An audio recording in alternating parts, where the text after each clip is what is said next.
Bafowethu ngeke ukhole ukushiwo Mthandeni SK ke laphana kakubhekisa kuThibela igidangoma ke likaKhuzani umfoka Mpungose ke ngenxa yale nkulumo eyashiwo uThibela ayibhekise naye ke kumshofokazo. Bafowethu ngicela unibingelela la kwesiqiniseko esemita baqala ukusijulela leli khasi ngicela benze ubulungiswa ke bacelezele button ka subscribe baphinde balike lama video ke enginenzela wona. Bafowethu ke abantu abaningi ke bathi Mthandeni umphoqelana uThibela kanje emva kwenkulumo kayenzile uMthandeni ke ekhuluma ke neBhanyazile TV2 ke laphana ke ekhuluma ngalo udaba ke lwakhe ke laphana ke umshofokazi kanjalo ke naye ke uThibela ke lapha sikhumbule uThibela wathi ke kumshofokazi namakagano ke laphana ke uthi Mthandeni mephawula kulokho ke kuhle impela lokho kwakusho ke umfoka Mpungose ke laphana ke uThibela kodwa ke uthi akaqale phela naye anaka amanye amagidangoma ke anawo khona laphana ke eqenjini labo ke laphana ke kuthona ke awakaganwa na ngoba akufanele aqhambukele ke endabeni zangaphakathi ngapha ke kwi-SK Brothers ke laphana ke wathi ke kodwa khona ukuganwa kuyinto enhle kakhulu kusho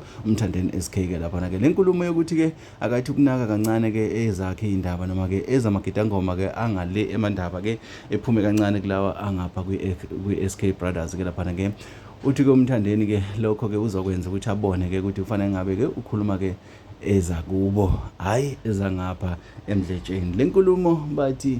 hayi inameva impela abashoyo ke laphana lenkulumo ke kaMthandeni ke SK ke laphana ke sazi ke bafethu uma kunje kodwa ke uThibela ke kwi-post yakhe ke waza washo ukuthi hayi kabi esho kanjalo ke veza ukuthi ke cha uyasika nje kwelijika njengoba ke bona ke benomshovo banakho ke ukungathi bayaqhathaniseka la masiza ngasendimeni noma kumagidangoma ngoba bangamagidangoma amadala ke bobabili kodwa ke uMthandeni ukuthi ke cha akunankinga kuhle mfoka Mpungose lokho kushilo kodwa ke awuqala unake lapha nensizwe nengaphakathi nathi ngapha emdletsheni soyinakela ke okwethu bafethu asidibane kwezinye